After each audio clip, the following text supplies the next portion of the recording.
반갑습니다. 구미더 홈케어 대표 이상길입니다. 고객님의 자산가치를 올려드립니다. 오늘은 청소를 잘하는 비결 노하우를 조금 공개해 보겠습니다. 이 방법에 맞을지 안 맞을지 모르겠지만 제가 드리는 말씀을 기억했다가 본인한테 맞는 것 같으면 잘 적용해서 청소를 해보시면 도움은 분명 될 겁니다.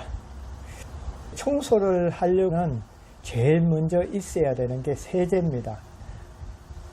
제가 청소하면서 다른 대표님들하고 얘기해 보면 세제가 어떤 원리인지 어떤 세제를 써야 되는지 잘 모르고 그냥 주먹구구식으로 이름을 외워서 사용하는 분들이 있습니다. 세제는 그렇게 사용 가능은 하지만 너무 광범위하기 때문에 요즘 세제의 종류도 많아서 다 기억하기가 힘듭니다.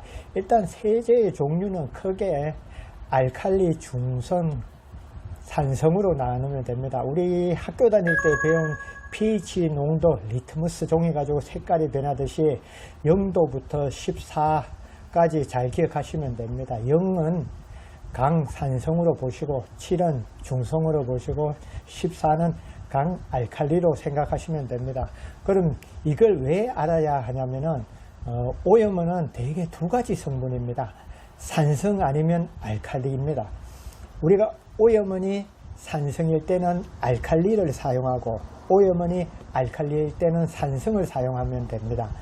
쉽게 말해 우리 성격이 안 맞으면 싸운다고 그러듯이 반대의 성분이 만나서 분해를 시키는 원리입니다. 7은 중성입니다. 우리가 제일 많이 알고 있는 주방 세제 비유를 하면 박쥐라고 생각하시면 됩니다. 새도 아니고 동물도 아니고 반이라고 생각하시면 됩니다. 그래서 중성은 산성의 오염을 분해할 때 50% 분해력이 있다고 생각하시면 됩니다. 50% 된다고 쉽게 이해를 하시면 됩니다. 청소를 제가 다니면서 들어가 보면 제일 청소가 안 되는 게 화장실입니다. 청소를 하는 분들도 세제를 제대로 선택 못해서 힘은 들고 그만큼 퀄리티가 안 나니까 화장실이 더러운 경우를 많이 봅니다. 청소가 힘든 이유가 여러 가지 이유가 있겠지만은 저는 노력한 만큼 결과물이 안 나오면 짜증이 나는 겁니다. 우리가 뭐든지 쉽게 포기하는 게 다이어트도 포기하는 게 운동을 했는데 살이 빠지는 게 내가 원하는 만큼 빠지는 결과물이 보이면 사람이 지치지 않습니다. 그 결과물을 도출하기가 너무 긴 시간이 걸리고 어렵다 보니까 다이어트를 포기하는 게 많습니다. 청소도 비슷합니다. 세제를 모르기 때문에 같은 노동력을 했을 때도 그만큼 결과물이 안 나옵니다.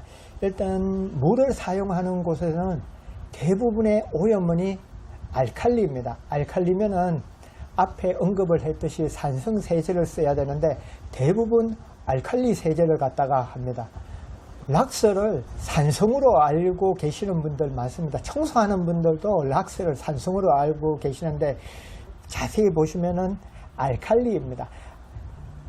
알칼리 성분을 분해하기 위해서 알칼리를 대니까 제대로 분해가 안 되는 겁니다. 이럴 때는 산성을 써야 됩니다. 전문가들이 사용하는 강산성 세제는 상당히 어렵습니다. 왜냐하면 산성 세제가 알칼리 물때만 분해하는 게 아니고 상제까지 손상이 되기 때문에 잘못하면 변색이 됩니다. 가정에서는 그렇게 해서는 너무 위험 부담이 크고 가정에서 할 수 있는 건 구연산이나 식초가 있습니다. 그리고 산성을 사용할 때는 세제를 도포하고 너무 오랜 시간 놔두면 안 됩니다. 오랜 시간 놔두면 상제까지 손상이 돼가 변색이 됩니다. 수전, 수도꼭지 이런데 식초 오래 도포하고 놔두고 보세요. 검게 색깔이 변합니다.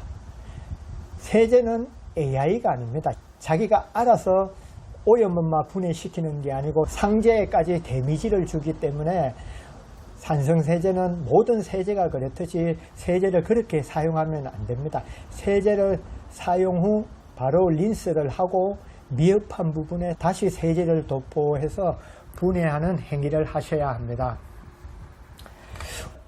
세제로 다 되면 좋지만은 하다 보면은 도구도 같이 사용할 수 있습니다. 제일 많이 하는 게 수세미입니다.